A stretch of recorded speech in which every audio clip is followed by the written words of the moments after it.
So it is absolutely no secret to anybody in this room that these have been some very difficult years economically for Michigan. And we find ourselves again going into the 2011-2012 fiscal year with a pretty significant structural deficit that we need to address. That structural deficit is about $1.8 billion.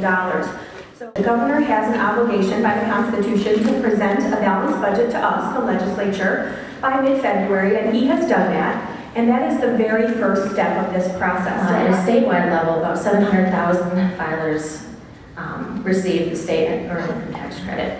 In Washtenaw County, that number is about 17,000.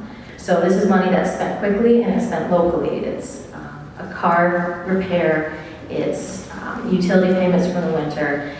This $500-600 really helps people make ends meet. If eliminated, approximately 14,000 children would be put into poverty.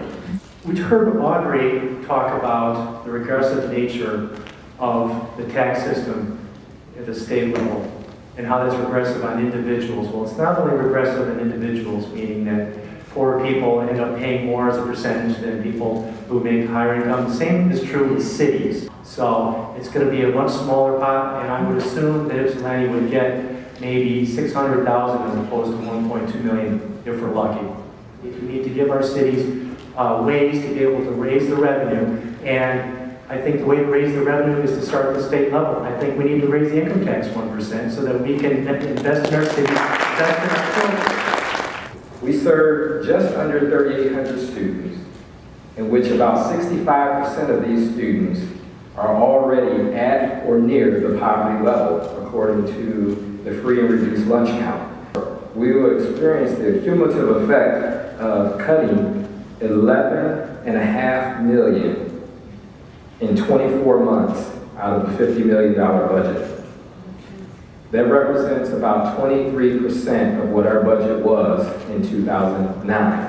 We're already approaching 30 per class at the elementary level and getting close to that at the middle level. What is that going to do, and what type of devastating impact is that going to have on our students and our community in the short and the long term? The governor is going to be reducing the appropriation to the 15 Michigan public universities by 15%. And very simply, what this is going to mean is a significant increase in tuition. And it's going to make it harder, and in some cases, impossible for some of our students to attend Eastern Michigan and the other public institutions in the state of Michigan.